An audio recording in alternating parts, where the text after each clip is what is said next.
प्रश्न नव्यों बोल हैं। छायावाद राष्ट्रीय आंदोलन का रोजनामा नहीं है, किंतु गहरे अर्थों में राष्ट्रीय और नव जागरण का काव्य है। डॉक्टर नामवर सिंह के इस कथन की समीक्षा कीजिए। उत्तर एक। नामवर सिंह का ये कथन छायावाद की गहरी सांस्कृतिक और मानसिक पृष्ठभूमि को समझाने वाला है। उन्होंने छायावाद की राष्ट्रीयता को व्यापक अर्थ में देखा है। दो। रोजनामा नहीं है का अर्थ ये है कि छायावादी कविता में प्रत्यक्ष रूप से राजनीतिक घटनाओं, आंदोलनों और संघर्षों का दैनिक विवरण नहीं मिलता। ये सीधा राजनीतिक साहित्य नहीं है। 3। छायावाद का केंद्र बाह्य राजनीति नहीं, बल्कि व्यक्ति का अंतर्मन, आत्मसम्मान, स्वतंत्रता बोध और संवेदनात्मक जागरण है। राष्ट्रीयता यहाँ मानसिक और सांस्कृतिक रूप में उपस्थित है। 4। नवजागरण का स्वर इस रूप में दिखाई देता है कि छायावाद ने व्यक्ति को आत्मचेतना, स्वाभिमान और स्वतंत्र अभिव्यक्ति का अनुभव कराया। ये मानसिक मुक्ति का आंदोलन है। 5। प्रकृति प्रेम, व्यक्तिवाद और स्वच्छंदता के माध्यम से कवियों ने दास मानसिकता के विरुद्ध स्वतंत्र चेतना को विकसित किया। आंतरिक स्वतंत्रता राष्ट्रीय जागरण से जुड़ती है। 6। जयशंकर प्रसाद, सुमित्रानंदन पंत, महादेवी वर्मा और सूर्यकांत त्रिपाठी निराला के काव्य में मानव मुक्ति, आत्मगौरव और सांस्कृतिक चेतना के स्वर राष्ट्रीय नवजागरण से जुड़े हुए हैं। राष्ट्रीयता का सूक्ष्म रूप उपस्थित है। 7। हालांकि कुछ आलोचकों का मत है कि छायावाद सामाजिक और राजनीतिक यथार्थ से दूर होकर अत्यधिक व्यक्तिवादी और रहस्यवादी हो गया था। यथार्थ से दूरी इसकी सीमा मानी गई। 8। फिर भी गहरे स्तर पर छायावाद भारतीय समाज में आत्मचेतना, स्वतंत्रता बोध और सांस्कृतिक जागरण का काव्य है। इसलिए डॉक्टर नामवर सिंह का ये कथन काफी हद तक उचित और संतुलित माना जा सकता है। ये प्रत्यक्ष नहीं, पर गहन राष्ट्रीय चेतना का काव्य है। प्रश्न नव्यों बोल हैं। छायावाद और स्वच्छंदतावाद के बीच संबंध पर विचार कीजिए। उत्तर 1। छायावाद और स्वच्छंदतावाद दोनों ही साहित्यिक प्रवृत्तियां व्यक्ति की स्वतंत्र अनुभूति, कल्पना और भावनात्मक अभिव्यक्ति को महत्व देती हैं। दोनों में बंधनों से मुक्ति की आकांक्षा है। 2। स्वच्छंदतावाद रोमांटिसिज्म का मूल आधार व्यक्तिवाद, कल्पनाशीलता, प्रकृति प्रेम और भावनात्मक स्वतंत्रता है, और यही तत्व छायावाद में भी प्रमुख रूप से दिखाई देते हैं। छायावाद पर स्वच्छंदतावाद का स्पष्ट प्रभाव है।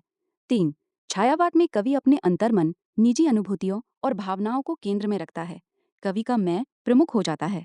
4। प्रकृति के प्रति आकर्षण और उसके साथ आत्मीय संबंध दोनों धाराओं की समान विशेषता है। प्रकृति भाव अभिव्यक्ति का माध्यम बनती है। 5।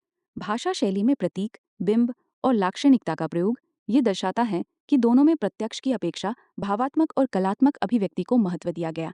संकेत और सौंदर्य दोनों के केंद्र में हैं। 6। किंतु छायावाद केवल स्वच्छंदतावाद का अनुवाद या रूपांतर नहीं है, क्योंकि इसमें भारतीय दर्शन, रहस्यवाद और आध्यात्मिकता का भी प्रभाव है। यह भारतीय सांस्कृतिक पृष्ठभूमि से जुड़ा हुआ है। 7। स्वच्छंदतावाद मुख्यतः पाश्चात्य साहित्यिक आंदोलन है, जबकि छायावाद ने भारतीय संवेदना और सांस्कृतिक चेतना के अनुरूप अपना स्वतंत्र स्वरूप विकसित किया। समानता के साथ मौलिकता भी है। 8। इस प्रकार छायावाद और स्वच्छंदतावाद में गहरा संबंध है, क्योंकि छायावाद ने स्वच्छंदतावादी प्रवृत्तियों, व्यक्तिवाद, प्रकृति प्रेम और कल्पना को अपनाया, पर उन्हें भारतीय भावभूमि और रहस्यात्मक चेतना से समृद्ध किया। छायावाद भारतीय स्वच्छंदतावाद का विकसित रूप कहा जा सकता है। प्रश्न त्रातिठों। छायावाद की स्वतंत्र चेतना पर विचार कीजिए। उत्तर 1। छायावाद हिंदी काव्य का वह युग है जिसमें व्यक्ति की स्वतंत्र अनुभूति, आत्म अभिव्यक्ति और मानसिक मुक्ति को विशेष महत्व मिला। ये स्वतंत्र चेतना का काव्य आंदोलन है। 2। पूर्ववर्ती द्विवेदी युग की उपयोगितावादी, नैतिकतावादी और अनुशासनबद्ध काव्य परंपरा के विरुद्ध छायावाद ने कवि को अपनी भावनाओं और कल्पना को स्वतंत्र रूप से व्यक्त करने का अवसर दिया। ये बंधनों के विरुद्ध रचनात्मक विद्रोह है। 3। व्यक्तिवाद इसकी प्रमुख विशेषता है, जहाँ कवि अपने अंतर्मन, सुख दुख, प्रेम और संवेदनाओं को केंद्र में रखता है। व्यक्ति की आत्मचेतना का विकास होता है। 4। प्रकृति प्रेम और स्वच्छंद अनुभूति के माध्यम से कवि बाहरी सामाजिक बंधनों से मुक्त होकर आत्मिक स्वतंत्रता का अनुभव करता है। प्रकृति स्वतंत्र चेतना का प्रतीक बनती है। 5। भाषा और शैली में भी स्वतंत्रता दिखाई देती है, जहाँ प्रतीक, बिंब, व्यंजना और नवीन प्रयोगों के माध्यम से अभिव्यक्ति को अधिक मुक्त और कलात्मक बनाया गया। भाषा परंपरागत सीमाओं से बाहर आती है। छायावादी कवियों में मानव मुक्ति, आत्मसम्मान और स्वतंत्र व्यक्तित्व की भावना स्पष्ट रूप से दिखाई देती है। ये केवल साहित्यिक नहीं, मानसिक स्वतंत्रता का आंदोलन है।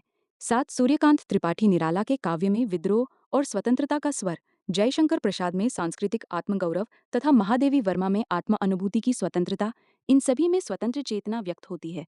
हर कवि ने इसे अलग रूप में अभिव्यक्त किया। 8। इस प्रकार छायावाद की स्वतंत्र चेतना व्यक्ति की आत्मा अभिव्यक्ति, मानसिक मुक्ति, सौंदर्य बोध और रचनात्मक स्वाधीनता की चेतना है। जिसने हिंदी कविता को नई दिशा और गहराई प्रदान की। ये आधुनिक संवेदनशील मनुष्य की स्वतंत्र आवाज है। प्रश्न 9 बोल, छायावाद और वैयक्तिकता पर विचार कीजिए। उत्तर 1। छायावाद हिंदी काव्य का वो युग है जिसमें वैयक्तिकता, इंडिविजुअलिटी को पहली बार व्यापक और गहरी अभिव्यक्ति मिली। कवि का निजी अनुभव काव्य का केंद्र बन गया। 2। पूर्ववर्ती साहित्य में जहाँ समाज, नीति और सामूहिक जीवन को अधिक महत्व दिया जाता था, वहीं छायावाद में कवि अपने अंतर्मन, भावनाओं और निजी संवेदनाओं को व्यक्त करता है। काव्य बाह्य गोर से आंतरिक की ओर मुड़ता है। 3। वैयक्तिकता का स्वर इस रूप में दिखाई देता है कि कवि अपने सुख दुख, प्रेम, अकेलेपन और आत्मसंघर्ष को खुलकर अभिव्यक्त करता है। कवि का मैं प्रमुख हो जाता है। 4। प्रकृति के साथ आत्मीय संबंध भी वैयक्तिकता का ही रूप है। जहाँ कवि प्रकृति में अपने मनोभावों का आम प्रतिबिंब देखता है, प्रकृति निजी अनुभूति का माध्यम बनती है। 5। छायावादी कवियों ने परंपरागत बंधनों और रूढ़ अभिव्यक्तियों से हटकर अपनी स्वतंत्र भावनाओं को महत्व दिया। ये आत्म अभिव्यक्ति की स्वतंत्रता है। 6। महादेवी वर्मा के काव्य में व्यक्तिगत वेदना, सुमित्रा नंदन पंत में सौंदर्य पर प्रकृति की निजी अनुभूति तथा सूर्यकांत त्रिपाठी निराला में विद्रोही व्यक्तित्व, ये सभी वैयक्तिका के विभिन्न रूप हैं। हर कवि ने अपनी निजी चेतना को स्वर दिया। 7। हालांकि आलोचकों ने कभी कभी इसे अत्यधिक व्यक्तिवादी और समाज से कटाव वाला भी माना है, सामाजिक यथार्थ से दूरी इसकी सीमा कही गई। 8। फिर भी छायावाद की वैयक्तिका हिंदी कविता के विकास में अत्यंत महत्वपूर्ण है, क्योंकि इसी के माध्यम से काव्य में आत्मानुभूति, संवेदनात्मक गहराई और स्वतंत्र अभिव्यक्ति का विकास हुआ। इसने हिंदी कविता को आधुनिक चेतना प्रदान की। प्रश्न 3 छायावाद की सौंदर्य चेतना पर विचार कीजिए। उत्तर 1। छायावाद हिंदी काव्य का वो युग है जिसमें सौंदर्य की अनुभूति को अत्यंत सूक्ष्म, भावात्मक और कलात्मक रूप में व्यक्त किया गया। सौंदर्य इसकी केंद्रीय दर्शना है। 2। छायावादी कवियों ने बाह्य रूप सौंदर्य की अपेक्षा आंतरिक और भावात्मक सौंदर्य को अधिक महत्व दिया। सौंदर्य केवल दृश्य नहीं, अनुभूति बन जाता है। 3। प्रकृति सौंदर्य का चित्रण इस रूप में मिलता है कि प्रकृति कवि के मनोभावों की सहचरी और संवेदना की अभिव्यक्ति का माध्यम बन जाती है। प्रकृति और मन एकाकार हो जाते हैं। 4। प्रेम और सौंदर्य का संबंध अत्यंत सूक्ष्म और आध्यात्मिक रूप में उभरता है। श्रृंगार में कोमलता और पवित्रता है। 5। भाषा शैली में प्रतीक, बिंब, लाक्षणिकता और संगीतात्मकता के माध्यम से सौंदर्य की कलात्मक अभिव्यक्ति की गई। शब्दों में चित्र और संगीत दोनों उपस्थित हैं।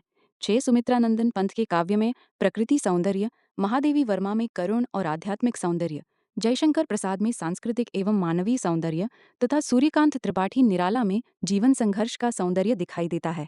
हर कवि की सौंदर्य दृष्टि अलग है। 7। छायावाद की सौंदर्य चेतना केवल रूप सौंदर्य तक सीमित नहीं, बल्कि उसमें मानवता, संवेदना और आत्मिक अनुभूति का भी समावेश है। सौंदर्य जीवन दृष्टि का रूप ले लेता है। 8। इस प्रकार छायावाद की सौंदर्य चेतना सूक्ष्म अनुभूति, प्रकृति प्रेम, भावात्मकता और कलात्मक अभिव्यक्ति पर आधारित है, जिसने हिंदी कविता को नई संवेदनात्मक और कलात्मक ऊंचाई प्रदान की। यह सौंदर्य के आध्यात्मिक और मानवीय रूप का काव्य है।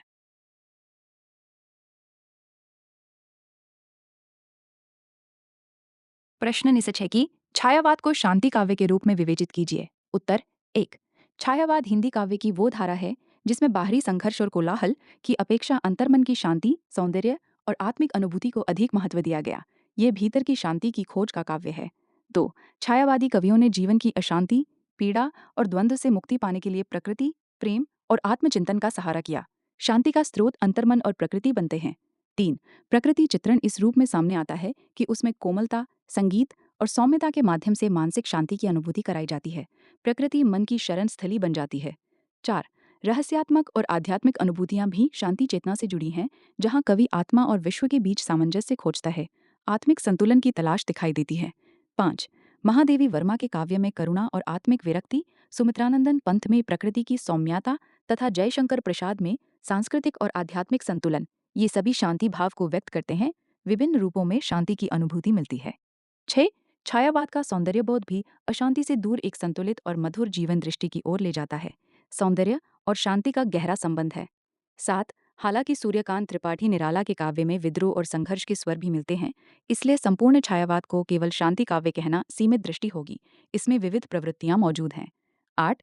फिर भी समग्र रूप में छायावाद को शांति काव्य कहा जा सकता है, क्योंकि इसकी मूल चेतना आत्मिक संतुलन, प्रकृति सामंजस्य और आंतरिक शांति की अनुभूति से जुड़ी ये मानसिक और आध्यात्मिक शांति का काव्य है। प्रश्न 97। छायावाद का दर्शन स्पष्ट कीजिए। उत्तर 1।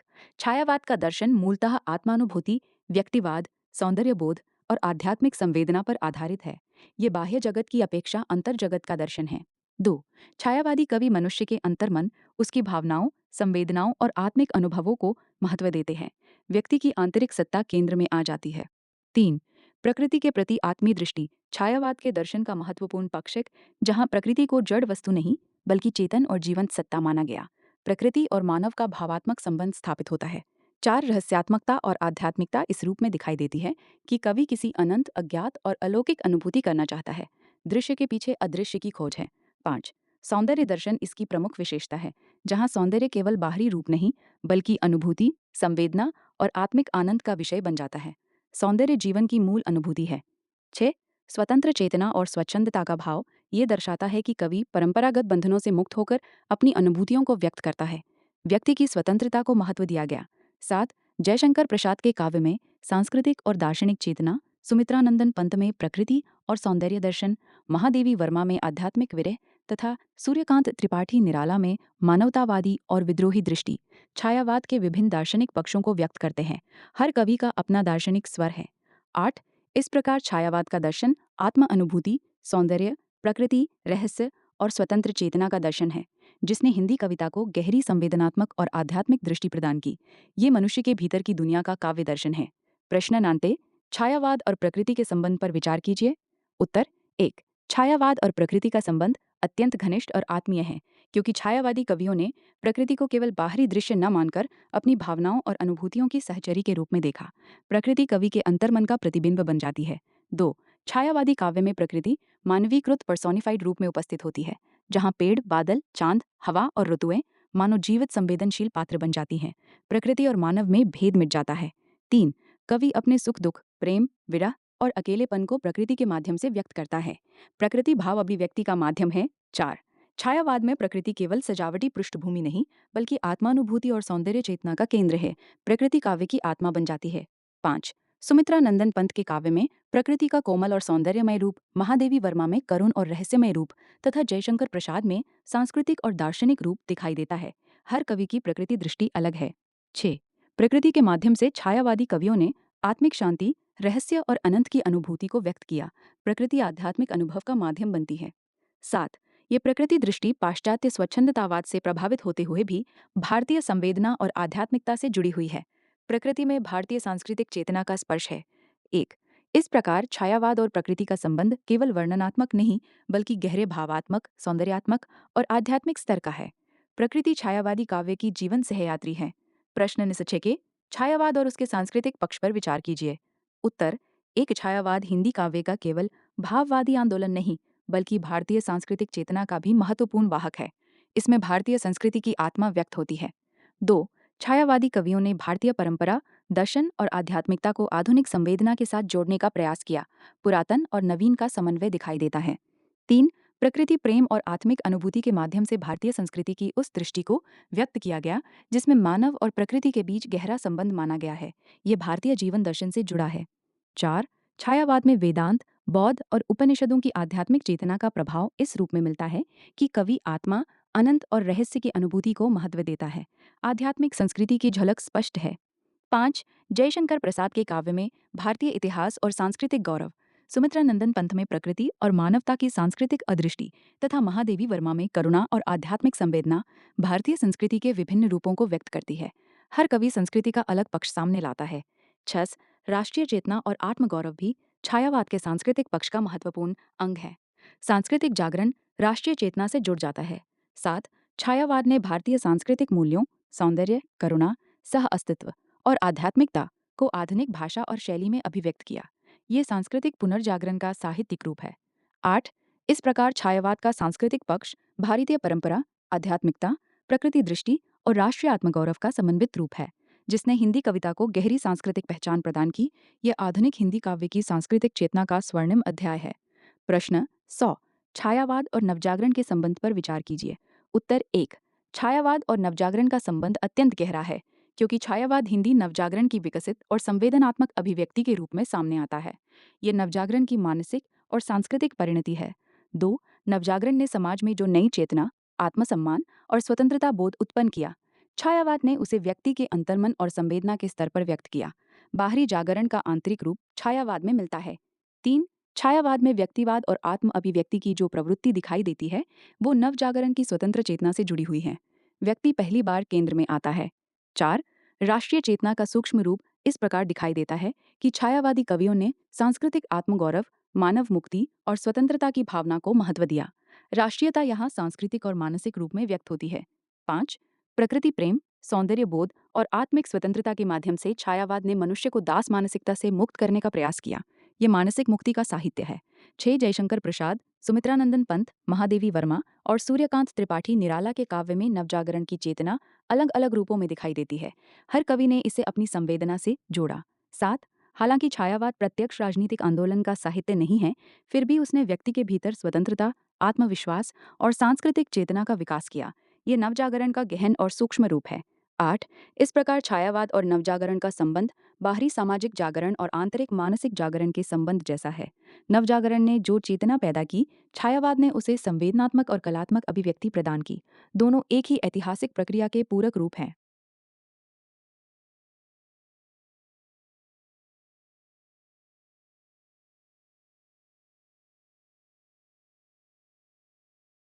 प्रश्न 100 अमित खड़ावाद, छायावाद और शिल्प पर विचार कीजिए। उत्तर एक।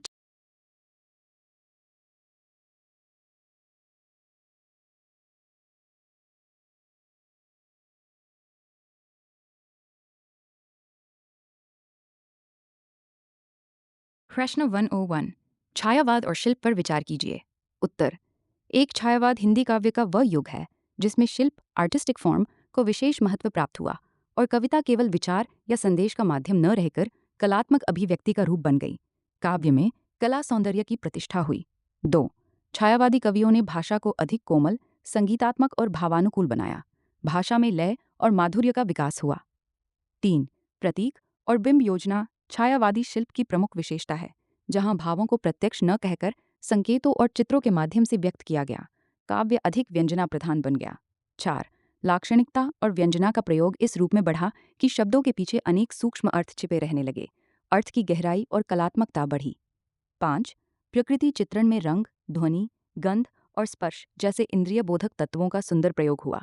चित्रात्मकता और संवेदनात्मकता दोनों का विकास हुआ। 6. छंद, लय और संगीतात्मकता की दृष्टि से छायावादी कविता अत्यंत समृद्ध है। कविता में गीयता और मधुरता आती है। 7. जयशंकर प्रसाद के काव्य में गंभीर और सांस्कृतिक शिल्प, सुमित्रानंदन पंत में कोमल और चित्रात्मक शिल्प, महादेवी वर्मा में करुण और प्रतीकात्मक शिल्प तथा सूर्यकांत त्रिपाठी निराला में प्रयोगशील और मुक्त शिल्प दिखाई देता है। हर कवि ने शिल्प को अलग रूप दिया। 8. छायावाद ने हिंदी कविता को गद्यात्मकता और इतिवृत्तात्मकता से मुक्त कर उसे अधिक कलात्मक, सूक्ष्म और भावप्रधान बनाया। ये शिल्प की दृष्टि से क्रांतिकारी परिवर्तन था। 9. इस प्रकार छायावाद का शिल्प प्रतीकात्मकता, संगीतात्मकता, चित्रात्मकता और व्यंजना प्रधान भाषा पर आधारित है, जिसने हिंदी कविता को नई कलात्मक ऊंचाई प्रदान की। ये हिंदी काव्य की शिल्प संपन्न धारा है। प्रश्न 219 छायावाद और खड़ी बोली के संबंध पर विचार कीजिए। उत्तर एक। छायावाद और खड़ी बोली का संबंध अत्यंत महत्वपूर्ण और विकासात्मक है, क्योंकि छायावाद ने खड़ी बोली हिंदी को पूर्ण काव्य भाषा के रूप में प्रतिष्ठित किया। खड़ी बोली को कलात्मक ऊंचाई छायावाद में मिली। 2. द्विवेदी युग में खड़ी बोली मुख्यतः गद्यात्मक, अभिधात्मक और उपयोगितावादी रूप में विकसित हुई थी, पर छायावाद ने उसमें कोमलता, संगीतात्मकता और भावात्मक गहराई का संचार किया। भाषा में काव्यात्मक सौंदर्य आया। 3. छायावादी कवियों ने खड़ी बोली को प्रतीक, बिंब, लाक्षणिकता और व्यंजना से समृद्ध किया। भाषा अधिक कलात्मक और संवेदनशील बनी। 4. छायावाद में भाषा केवल विचार व्यक्त करने का माध्यम नहीं रही, बल्कि अनुभूति और सौंदर्य की अभिव्यक्ति का साधन बन गई। शब्दों में भाव संगीत उत्पन्न हुआ। 5. जयशंकर प्रसाद ने खड़ी बोली को दार्शनिक और सांस्कृतिक गरिमा दी। सुमित्रानंदन पंत ने उसमें कोमलता और प्रकृति सौंदर्य भरा। महादेवी वर्मा ने करुण संगीतात्मकता दी तथा सूर्यकांत त्रिपाठी निराला ने उसमें शक्ति और नवीन प्रयोगशीलता का विकास किया। हर कवि ने भाषा को नया रूप दिया। 6.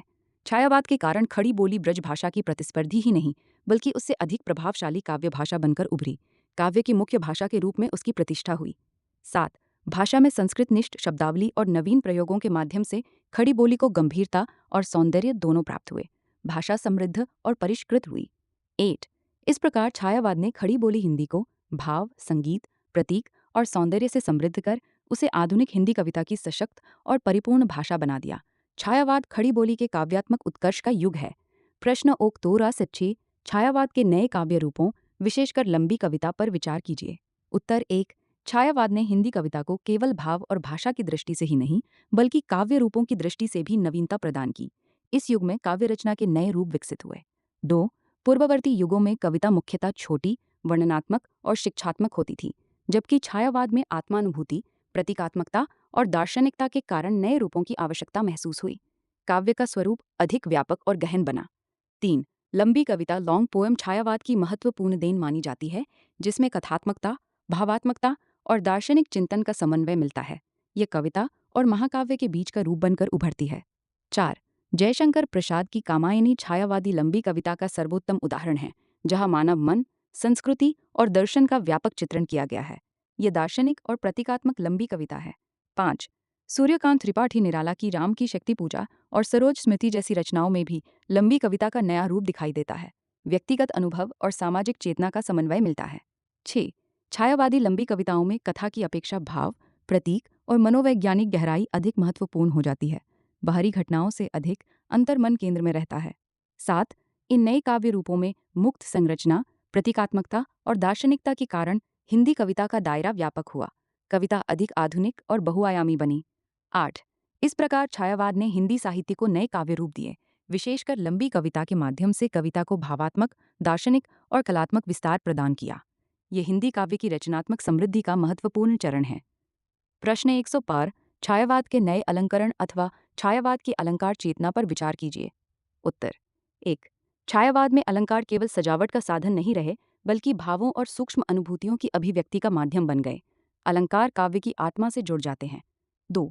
पूर्ववर्ती रीतिकालीन काव्य में अलंकारों का प्रयोग बाह्य चमत्कार और शब्द सौंदर्य के लिए अधिक होता था, जबकि छायावाद में उनका प्रयोग भाव सौंदर्य और अनुभूति की गहराई को व्यक्त करने के लिए किया गया। चमत्कार से अधिक संवेदना को महत्व मिला। 3. प्रतीक और बिंब छायावादी अलंकार चेतना की प्रमुख विशेषता है, जहाँ कवि प्रत्यक्ष वर्णन के स्थान पर संकेतों और चित्रात्मकता के माध्यम से भाव व्यक्त करता है। अभिव्यक्ति अधिक सूक्ष्म और कलात्मक हो जाती है। 4. मानवीकरण पर्सोनिफिकेशन का व्यापक प्रयोग इस रूप में मिलता है कि प्रकृति के तत्वों को जीवंत और संवेदनशील रूप दिया जाता है। प्रकृति मानव संवेदनाओं से जुड़ जाती है। 5. विशेषण विपर्य, विरोधाभास, ध्वन्यात्मकता और नवीन उपमानों का प्रयोग छायावादी कविता को नया कलात्मक रूप प्रदान करता है। अलंकारों में नवीनता दिखाई देती है। 6. सुमित्रानंदन पंत के काव्य में प्रकृति बिंबों की कोमलता, महादेवी वर्मा में प्रतीकात्मक करुणा, जयशंकर प्रसाद में सांस्कृतिक और दार्शनिक बिंब तथा सूर्यकांत त्रिपाठी निराला में नवीन और मुक्त प्रयोग छायावादी अलंकार चेतना के विभिन्न रूप हैं। हर कवि ने अलंकारों को नया स्वरूप दिया। 7. छायावाद में ध्वनि और व्यंजना का महत्व बढ़ने से अलंकारों का संबंध केवल शब्दों से नहीं, बल्कि पूरे भाव जगत से जुड़ गया। अलंकार अनुभूति का हिस्सा बन जाते हैं। 8. इस प्रकार छायावाद की अलंकार चेतना नवीनता, प्रतीकात्मकता, चित्रात्मकता और भाव सौंदर्य पर आधारित है, जिसने हिंदी कविता को नई कलात्मक गरिमा और अभिव्यक्ति शक्ति प्रदान की। ये अलंकारों के आंतरिक और संवेदनात्मक रूप का विकास है। प्रश्न 5 छायावाद और लक्षणिता, लाक्षणिक अभिव्यक्ति पर विचार कीजिए। उत्तर 1. छायावाद की सबसे महत्वपूर्ण अभिविशेषताओं में से एक उसकी लाक्षणिक या व्यंजना प्रधान अभिव्यक्ति है। छायावादी कविता प्रत्यक्ष नहीं, संकेतों में बोलती है। 2. लक्षणिता का अर्थ इस रूप में समझा जाता है कि शब्द अपने सीधे अभिधात्मक अर्थ के बजाय किसी गहरे, सूक्ष्म या सांकेतिक अर्थ को व्यक्त करें। अर्थ का विस्तार और गहराई दोनों बढ़ जाते हैं। 3. छायावादी कवियों ने बाह्य यथार्थ के स्थान पर अंतर्मन की अनुभूतियों को व्यक्त करने के लिए लाक्षणिक भाषा का सहारा लिया। सूक्ष्म भावों के लिए संकेतात्मक भाषा आवश्यक थी। 4. प्रकृति चित्रण में बादल, चांद, पवन, रात्रि, दीप आदि तत्व केवल वस्तुएं नहीं रहते, बल्कि भावनाओं और मनस्थितियों के प्रतीक बन जाते हैं। प्रकृति भावों की भाषा बन जाती है। 5. छायावाद में प्रत्यक्ष कथन की अपेक्षा प्रतीक, बिंब और संकेतों के माध्यम से अनुभूति व्यक्त की जाती है। कहा कम जाता है, अनुभव अधिक कराया जाता है। 6. महादेवी वर्मा की वेदना और विरह, सुमित्रानंदन पंत की प्रकृति संवेदना, जयशंकर प्रसाद की दार्शनिकता तथा सूर्यकांत त्रिपाठी निराला की प्रतीकात्मक अभिव्यक्ति सभी में लाक्षणिकता का व्यापक प्रयोग दिखाई देता है। हर कवि ने इसे अलग रूप दिया। 7. इस लाक्षणिकता के कारण छायावादी कविता में सौंदर्य, रहस्य और गहनता उत्पन्न हुई, पर कभी कभी यही प्रवृत्ति अस्पष्टता का कारण भी बनी। ये इसकी शक्ति और सीमा दोनों हैं। 8। इस प्रकार छायावाद और लक्षणिकता का संबंध अत्यंत घनिष्ठ है, क्योंकि छायावादी कविता की आत्मा ही संकेत, व्यंजना और सूक्ष्म अभिव्यक्ति में निहित है। लाक्षणिकता छायावादी काव्य की प्रमुख अभिव्यक्ति पद्धति है।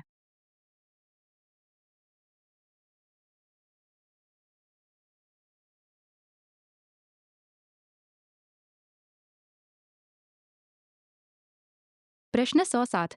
छायावाद और मुक्त छंद के संबंध पर विचार कीजिए। उत्तर 1। छाया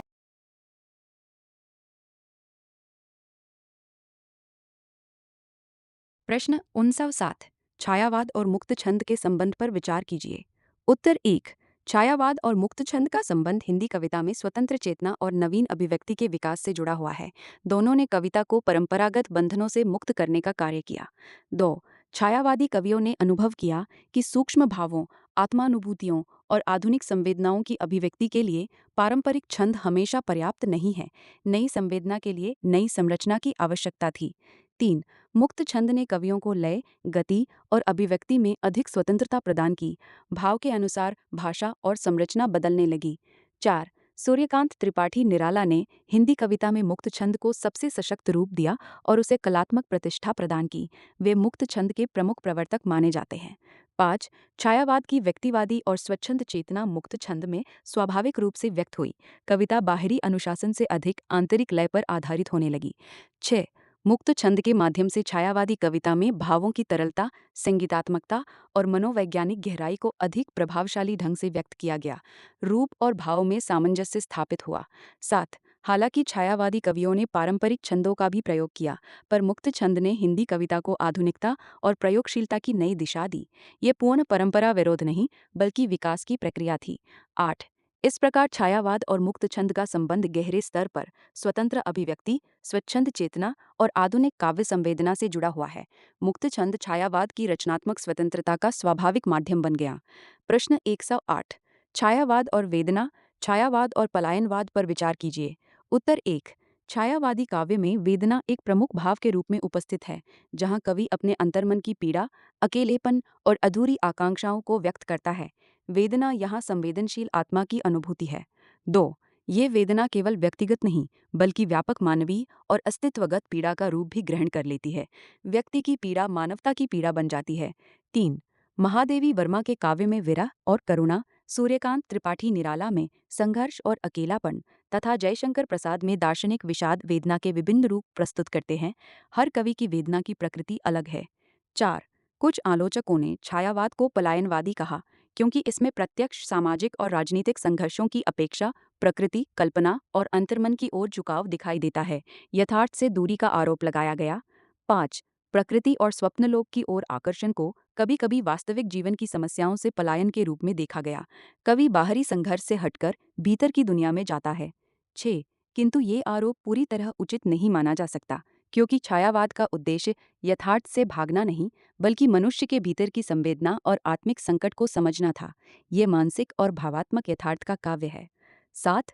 छायावादी कवियों ने आत्मसम्मान, स्वतंत्र चेतना और मानवीय संवेदना को महत्व देकर नवजागरण की चेतना को ही गहराई प्रदान की। ये सूक्ष्म स्तर पर जीवन से जुड़ा हुआ साहित्य है। 8। इस प्रकार छायावाद में वेदना उसकी संवेदनात्मक गहराई का प्रतीक है, जबकि पलायनवाद का आरोप आंशिक रूप से ही सही माना जा सकता है। ये बाह्य संघर्ष से अधिक अंतर्मन की यात्रा का काव्य है। प्रश्न 59। निराला और उनका सिक्त, मुक्त छंद तथा प्रगीत पर विचार कीजिए। उत्तर 1। सूर्यकांत त्रिपाठी निराला छायावाद के सबसे मौलिक, विद्रोही और प्रयोगशील कवि माने जाते हैं। उन्होंने हिंदी कविता को नई दिशा और नई अभिव्यक्ति दी। उनके काव्य की सबसे महत्वपूर्ण विशेषता मुक्त छंद का सशक्त प्रयोग है, जिसके माध्यम से उन्होंने कविता को पारंपरिक छंदबद्धता से मुक्त किया। कविता को स्वाभाविक लय और स्वतंत्रता मिली। 3। निराला के अनुसार भावों की स्वतंत्र अभिव्यक्ति के लिए मुक्त छंद आवश्यक था, क्योंकि परंपरागत छंद आधुनिक संवेदनाओं को पूरी तरह व्यक्त नहीं कर सकते थे। रूप को भाव के अनुसार ढाला गया। 4।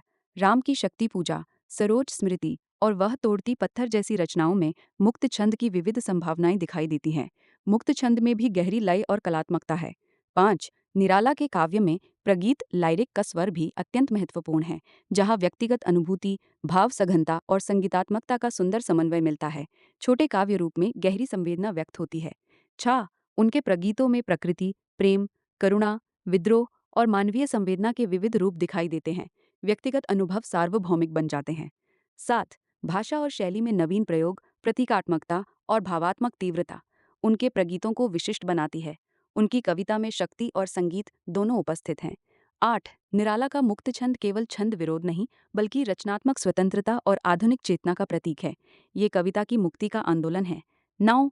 इस प्रकार निराला ने मुक्त छंद और प्रगीत दोनों क्षेत्रों में हिंदी कविता को नई ऊंचाई प्रदान की, जिससे आधुनिक हिंदी काव्य अधिक स्वतंत्र, गहन और कलात्मक बन सका। वे हिंदी कविता के सबसे बड़े प्रयोगधर्मी कवियों में गिने जाते हैं। प्रश्न 49 उद्देश्य प्रसाद और उनका काव्य पर चर्चा कीजिए। उत्तर 1. जयशंकर प्रसाद छायावाद के प्रमुख स्तंभों में से एक है, जिन्होंने हिंदी कविता, नाटक, कहानी और उपन्यास सभी क्षेत्रों में महत्वपूर्ण योगदान दिया। वे बहुमुखी प्रतिभा के धनी साहित्यकार हैं। 2. उनके काव्य में सौंदर्य, रहस्य, दर्शन और मानवीय संवेदना का अद्भुत समन्वय मिलता है। भाव और विचार दोनों का संतुलन दिखाई देता है। 3. व्यक्तिवाद और आत्मानुभूति छायावादी विशेषताओं के रूप में उनके काव्य में स्पष्ट दिखाई देती हैं।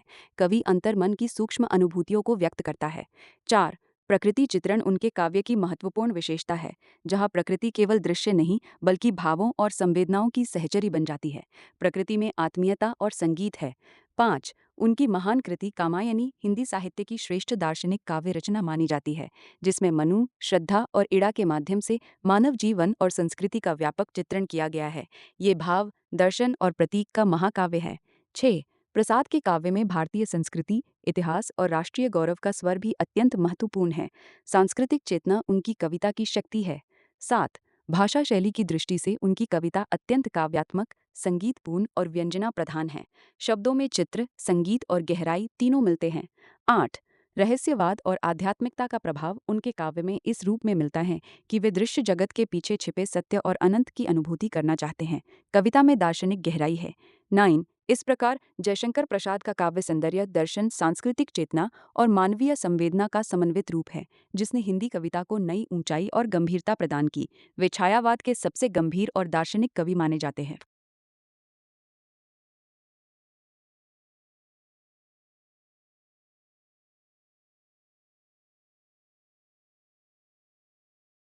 प्रश्न 100 वल्लम महादेवी वर्मा और उनका काव्य रहस्य अनुभूति एवं प्रणय अनुभूति पर विचार कीजिए।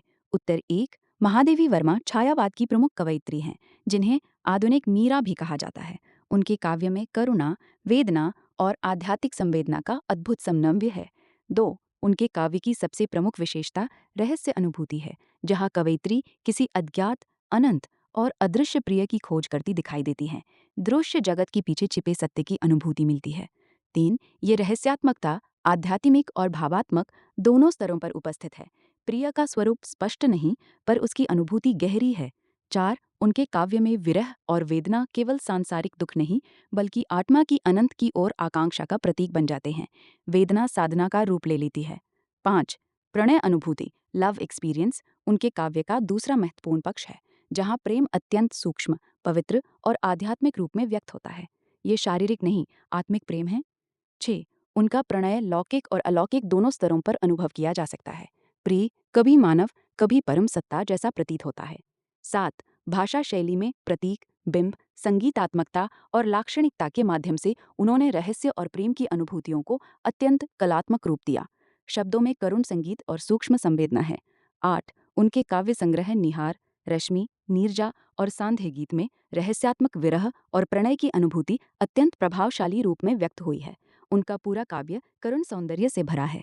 9. इस प्रकार महादेवी वर्मा का काव्य रहस्य अनुभूति और प्रणय अनुभूति का अद्वितीय संगम है, जिसमें प्रेम, वेदना और आध्यात्मिक खोज एक साथ अभिव्यक्त होते हैं। उनकी कविता आत्मा की करुण और मधुर साधना है। प्रश्न 112 उत्तर छायावाद पर टिप्पणी कीजिए। उत्तर 1. उत्तर छायावाद हिंदी कविता का वो चरण है जो छायावाद के बाद विकसित हुआ और जिसमें छायावादी प्रवृत्तियों का विस्तार, परिवर्तन तथा आंशिक विरोध तीनों दिखाई देते हैं। ये संक्रमण और परिवर्तन का काल है। 2. छायावाद की आत्मा अनुभूति, प्रकृति प्रेम और सौंदर्य चेतना उत्तर छायावाद में भी बनी रहती है, परंतु कविता अधिक यथार्थवादी और सामाजिक चेतना से जुड़ने लगती है। भाव से यथार्थ की ओर गति दिखाई देती है। 3. इस काल में व्यक्तिगत वेदना और रहस्यवाद की अपेक्षा सामाजिक संघर्ष, आर्थिक विषमता और जनजीवन की समस्याओं पर अधिक ध्यान दिया गया। कविता समाज की ओर उन्मुख होती है। 4. सूर्यकांत त्रिपाठी निराला की उत्तरकालीन कविताओं में विद्रोह, सामाजिक यथार्थ और मानवतावाद का स्वर अधिक मुखर हो जाता है। छायावाद से प्रगतिशीलता की ओर संक्रमण दिखाई देता है। 5. उत्तर छायावाद में भाषा और शिल्प भी अधिक सरल, स्पष्ट और प्रत्यक्ष होते गए। अत्यधिक लाक्षणिकता और रहस्यात्मकता कम होने लगी। 6. इस काल में प्रगतिवाद और प्रयोगवाद की पृष्ठभूमि तैयार होती है, क्योंकि कवि अब केवल आत्म अनुभूति तक सीमित नहीं रहता, कविता का दायरा व्यापक होता है। 7. फिर भी उत्तर छायावाद पूरी तरह छायावाद से अलग नहीं है। उसमें छायावादी संवेदनशीलता और सौंदर्य बोध का प्रभाव बना रहता है। नया और पुराना दोनों साथ चलते हैं। 8. इस प्रकार उत्तर छायावाद हिंदी कविता का संक्रमणकालीन चरण है, जिसमें छायावाद की भावात्मकता और आधुनिक यथार्थवादी चेतना का समन्वय दिखाई देता है। ये छायावाद से आधुनिक कविता की ओर बढ़ने वाला महत्वपूर्ण सेतु है। प्रश्न 103 ने उत्तर छायावाद में मौज मस्ती के काव्य पर टिप्पणी कीजिए। उत्तर 1. उत्तर छायावाद के दौर में हिंदी कविता में एक ऐसी प्रवृत्ति विकसित हुई जिसमें जीवन के आनंद, मस्ती, प्रेम, यौवन और वर्तमान क्षण के उपभोग को महत्व दिया गया। जीवन के उल्लास और सहजता का स्वर प्रमुख हो गया। 2. छायावाद की गहरी वेदना, रहस्यवाद और आत्मसंघर्ष के बाद ये काव्यधारा अपेक्षाकृत हल्की, सरल और जीवन रस से भरपूर दिखाई देती है। गंभीरता से आनंद की ओर झुकाव होता है। 3. इस काव्य में निराशा और संघर्ष से बचकर जीवन को सहज भाव से जीने की प्रेरणा मिलती है। क्षणिक सुख और मस्ती का भाव प्रबल है। 4. हरिवंश राय बच्चन की मधुशाला इस प्रवृत्ति का सबसे प्रसिद्ध उदाहरण मानी जाती है। मदिरा, साकी और मधुशाला प्रतीक बनकर जीवन दर्शन को व्यक्त करते हैं। 5. इस काव्यधारा में जीवन की क्षणभंगुरता को स्वीकार करते हुए वर्तमान के आनंद पर बल दिया गया। जीवन को उत्सव की तरह देखने की प्रवृत्ति है। 6.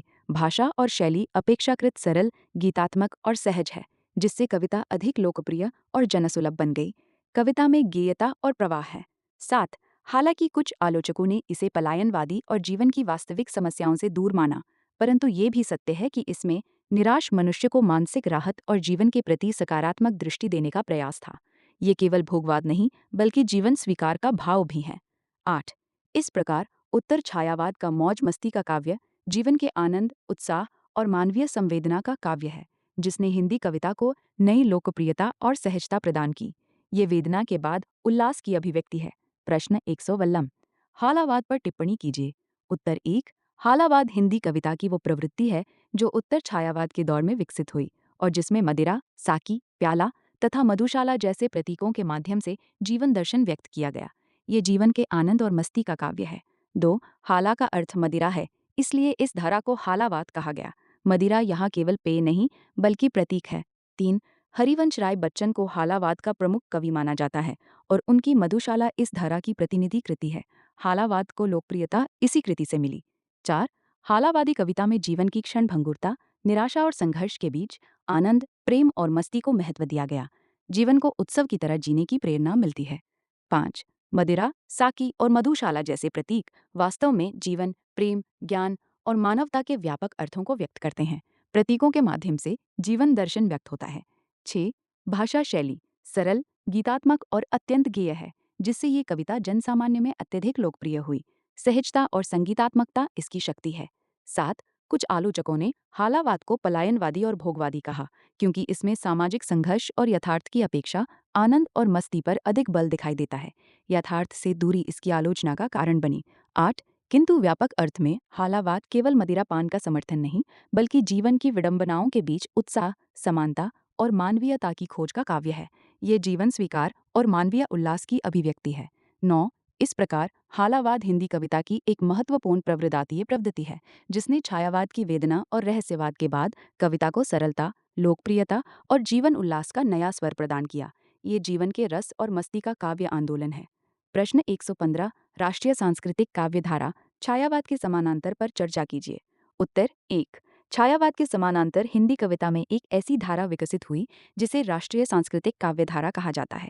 ये राष्ट्रीय चेतना और सांस्कृतिक जागरण की काव्यधारा है। 2. इस धारा का मुख्य उद्देश्य देशभक्ति, स्वतंत्रता चेतना, सांस्कृतिक गौरव और जन जागरण को अभिव्यक्त करना था। कविता सीधे राष्ट्र और समाज से जुड़ती है। 3.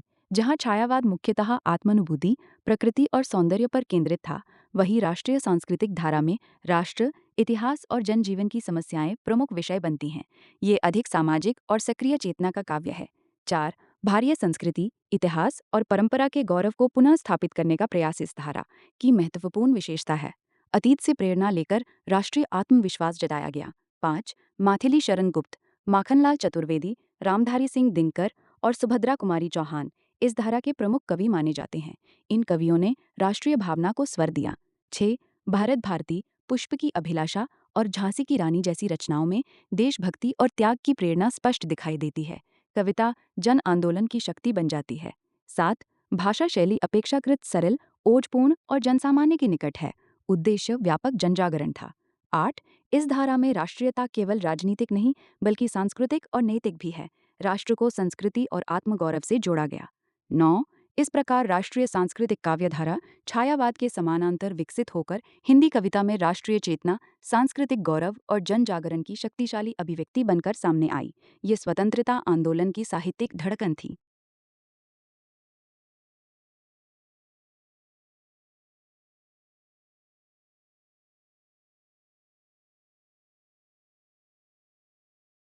प्रश्न 1759। हरिवंश राय बच्चन और उनके काव्य पर चर्चा कीजिए।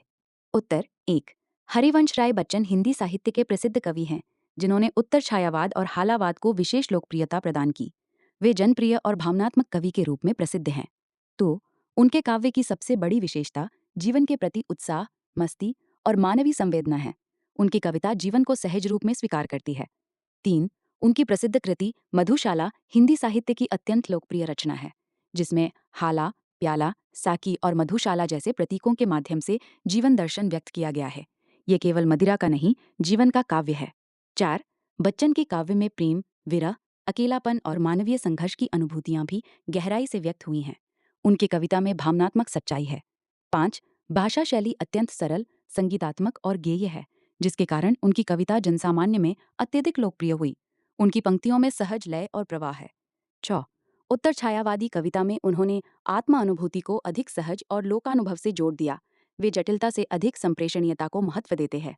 7. उनकी अन्य कृतियों मधुबाला, मधुकलश और निशा निमंत्रण में भी जीवन, प्रेम और संवेदना के विविध रूप दिखाई देते हैं। उनका काव्य भावनात्मक विविधता से भरा है। 8. कुछ आलोचकों ने उनके काव्य को पलायनवादी या अत्यधिक भावुक कहा, परंतु व्यापक रूप में उनका साहित्य जीवन के संघर्षों के बीच आशा, उत्साह और मानवीयता का संदेश देता है। उनकी कविता जीवन स्वीकार का काव्य है, ना बस। इस प्रकार हरिवंश राय बच्चन का काव्य जरलता, संगीतोन्नतता, प्रतीकात्मकता और जीवन उल्लास के कारण हिंदी साहित्य में अत्यंत महत्वपूर्ण स्थान रखता है। वे आधुनिक हिंदी कविता के सबसे लोकप्रिय कवियों में गिने जाते हैं। प्रश्न 1759। सुभद्रा कुमारी चौहान और उनका काव्य पर चर्चा कीजिए। उत्तर 1। सुभद्रा कुमारी चौहान हिंदी साहित्य की प्रमुख राष्ट्रीय चेतना संपन्न कवयित्री थी, जिन्होंने कविता को स्वतंत्रता आंदोलन और जन जागरण से जोड़ा। उनका काव्य ओज, संवेदना और देशभक्ति का समन्वय है। 2. उनके काव्य की सबसे प्रमुख विशेषता राष्ट्रीय भावना है, जहां देश प्रेम, बलिदान और स्वतंत्रता संग्राम की प्रेरणा अत्यंत प्रभावशाली रूप में व्यक्त होती है। कविता जन चेतना का माध्यम बन जाती है। 3. उनकी प्रसिद्ध कविता झांसी की रानी हिंदी साहित्य की सबसे लोकप्रिय राष्ट्रवादी कविताओं में गिनी जाती है। इसमें वीरता और देशभक्ति का अद्भुत ओज है। 4. उनके काव्य में नारी चेतना भी महत्वपूर्ण है, जहां स्त्री को साहसी, स्वाभिमानी और संघर्षशील रूप में प्रस्तुत किया गया। नारी केवल करुणा नहीं, शक्ति का प्रतीक बनती है। 5. भाषा शैली सरल, सहज, प्रवाहपूर्ण और अत्यंत प्रभावकारी है। उनकी कविता सीधे जनमानस तक पहुंचती है। 6. वीर रस और ओजस्विता के साथ साथ उनके काव्य में करुणा और मानवीय संवेदना का भी सुंदर समन्वय मिलता है। भाव और ऊर्जा दोनों साथ चलते हैं। 7. वे केवल कवयित्री ही नहीं बल्कि स्वतंत्रता आंदोलन की सक्रिय सेनानी भी थीं। इसलिए उनके कविता में अनुभव की सच्चाई और संघर्ष की गर्मी दिखाई देती है। जीवन और साहित्य में एकता है। 8. उनकी कविताओं में राष्ट्रप्रेम के साथ सामाजिक जागरण और आत्मसम्मान का संदेश भी मिलता है। कविता प्रेरणा और चेतना का स्रोत बनती है। 9. इस प्रकार सुभद्रा कुमारी चौहान का काव्य राष्ट्रीय चेतना, वीरता, नारी शक्ति और सरल अभिव्यक्ति के कारण हिंदी साहित्य में अत्यंत महत्वपूर्ण स्थान रखता है। वे जननष्ट की कवयित्री और स्वतंत्रता चेतना की सशक्त आवाज हैं। प्रश्न 1700 कहानी और कथा में अंतर स्पष्ट कीजिए। उत्तर 1। कथा और कहानी दोनों गद्य साहित्य की महत्वपूर्ण विधाएं हैं, परंतु इनके स्वरूप, उद्देश्य और शिल्प में अंतर पाया जाता है। कथा व्यापक है, जबकि कहानी अपेक्षाकृत सीमित और संगठित रूप है। 2. कथा का अर्थ सामान्य रूप से किसी घटना, प्रसंग या वृत्तांत के वर्णन से है। ये प्राचीन और व्यापक रूप है। 3. कथा में कल्पना, लोक विश्वास, धार्मिक प्रसंग, ऐतिहासिक घटनाएं या नैतिक शिक्षाएं शामिल हो सकती हैं। इसका उद्देश्य केवल मनोरंजन नहीं, उपदेश या परंपरा का संप्रेषण भी हो सकता है। 4. कहानी आधुनिक साहित्यिक विधा है जिसमें जीवन के किसी एक विशेष क्षण, घटना या मनोभाव को कलात्मक ढंग से प्रस्तुत किया जाता है। ये संक्षिप्त, सघन और प्रभावपूर्ण होती है। 5. कथा का स्वरूप अपेक्षाकृत विस्तृत और ढीला हो सकता है, जबकि कहानी में कथानक, चरित्र और वातावरण का सुसंगठित निर्माण आवश्यक होता है। कहानी में कलात्मक एकता अधिक महत्वपूर्ण है। 6. कथा में घटनाओं की प्रधानता होती है, जबकि कहानी में मनोवैज्ञानिक गहराई, वातावरण और संवेदना को अधिक महत्व दिया जाता है। कहानी जीवन के सूक्ष्म यथार्थ को पकड़ती है। 7. कथा प्रायः लोक कथाओं, पुराणों और धार्मिक आख्यानों से जुड़ी होती है, जबकि आधुनिक कहानी यथार्थवादी और जीवन सापेक्ष होती है। दोनों की साहित्यिक पृष्ठभूमि अलग है। 8. इस प्रकार कथा एक व्यापक और पारंपरिक रूप है, जबकि कहानी आधुनिक साहित्य की सुसंगठित, कलात्मक और संवेदनात्मक विधा है। कहानी कथा का विकसित और आधुनिक रूप मानी जा सकती है। प्रश्न 59 संवेक हिंदी की पहली कहानी कौन सी है? चर्चा कीजिए। उत्तर 1. हिंदी की पहली कहानी कौन सी है? इस विषय पर साहित्य इतिहास में मतभेद पाया जाता है। विभिन्न विद्वानों ने अलग अलग रचनाओं को पहली कहानी माना है। 2. कुछ विद्वान रानी केतकी की कहानी को हिंदी की पहली कहानी मानते हैं, क्योंकि इसमें कथात्मकता और कल्पना का तत्व मिलता है। ये प्रारंभिक गद्य कथा का रूप प्रस्तुत करती है। 3. किंतु अनेक आलोचकों के अनुसार ये आधुनिक कहानी की कसौटी पर खरी नहीं उतरती, क्योंकि इसमें मनोवैज्ञानिक गहराई और आधुनिक जीवन बोध का अभाव है। ये अधिकतर भाषाई कौशल और मनोरंजन पर आधारित है। 4. किशोरीलाल गोस्वामी की इंदुमती को भी कई विद्वान हिंदी की पहली आधुनिक नर की कहानी मानते हैं। इसमें कथानक और चरित्र निर्माण अपेक्षाकृत विकसित रूप में मिलता है। 5. कुछ आलोचक माधवराव सप्रे की एक टोकरी भर मिट्टी को हिंदी की पहली मौलिक और आधुनिक कहानी मानते हैं। इसमें यथार्थ, संवेदना और सामाजिक जीवन का चित्रण मिलता है। 6. एक टोकरी भर मिट्टी में संक्षिप्तता, प्रभाव, यथार्थवाद और मानवीय संवेदना जैसे आधुनिक कहानी के आवश्यक तत्व स्पष्ट दिखाई देते हैं। ये आधुनिक कहानी की संरचना के अधिक निकट है। 7. आधुनिक कहानी की कसौटियों। 1. प्रभाव, जीवन सापेक्षता, मनोवैज्ञानिकता और कलात्मक संगठन को ध्यान में रखा जाए तो एक टोकरी भर मिट्टी अधिक उपयुक्त प्रतीत होती है। इसे आधुनिक हिंदी कहानी का वास्तविक प्रारंभ माना जाता है। 8. इस प्रकार हिंदी की पहली कहानी को लेकर मतभेद होने पर भी सामान्यतः रानी केतकी की कहानी को प्रारंभिक कथारूप, इंदुमती को आरंभिक आधुनिक कहानी और एक टोकरी भर मिट्टी को पहली मौलिक आधुनिक हिंदी कहानी के रूप में स्वीकार किया जाता है। यही संतुलित निष्कर्ष अधिक उपयुक्त माना जाता है। प्रश्नराता बस हिंदी कहानी की विकास यात्रा पर संक्षिप्त निबंध लिखिए। उत्तर 1. हिंदी कहानी आधुनिक हिंदी साहित्य की अत्यंत महत्वपूर्ण और लोकप्रिय विधा है, जिसका विकास क्रमिक रूप से विभिन्न साहित्यिक आंदोलनों और सामाजिक परिवर्तनों के साथ हुआ। ये जीवन और समाज की बदलती चेतना का दर्पण है। 2. प्रारंभिक दौर में हिंदी में लोक कथाएं, धार्मिक आख्यान और दंत कथाएं प्रचलित थीं, पर आधुनिक कहानी का वास्तविक विकास 19वीं शताब्दी के अंत और 20वीं शताब्दी के प्रारंभ में हुआ। कहानी पारंपरिक कथा से आधुनिक रूप की ओर बढ़ी। 3. एक टोकरी भर मिट्टी को आधुनिक हिंदी कहानी की प्रारंभिक महत्वपूर्ण रचना माना जाता है, जिसमें यथार्थ और संवेदना का चित्रण मिलता है। आधुनिक कहानी की नींव यहीं से मजबूत होती है। 4. प्रेमचंद ने हिंदी कहानी को सामाजिक यथार्थ, मानवीय संवेदना और ग्रामीण जीवन से जोड़कर उसे नई ऊंचाई प्रदान की। वे हिंदी कहानी के सबसे महत्वपूर्ण विकास करता है। 5. प्रेमचंद उत्तर काल में मनोवैज्ञानिक और व्यक्तिवादी प्रवृत्तियों का विकास हुआ, जहां कहानीकार मानव मन की जटिलताओं और आंतरिक संघर्षों की ओर उन्मुख हुए। कहानी का केंद्र बाहरी समाज से भीतर की दुनिया की ओर बढ़ा। 6. प्रगतिवादी कहानी ने वर्ग संघर्ष, शोषण, गरीबी और सामाजिक असमानता को प्रमुख विषय बनाया। कहानी सामाजिक परिवर्तन का माध्यम बनी। 7. नई कहानी आंदोलन में मध्यवर्गीय जीवन, अकेलापन, अस्तित्व संकट और आधुनिक संबंधों की जटिलता का चित्रण हुआ।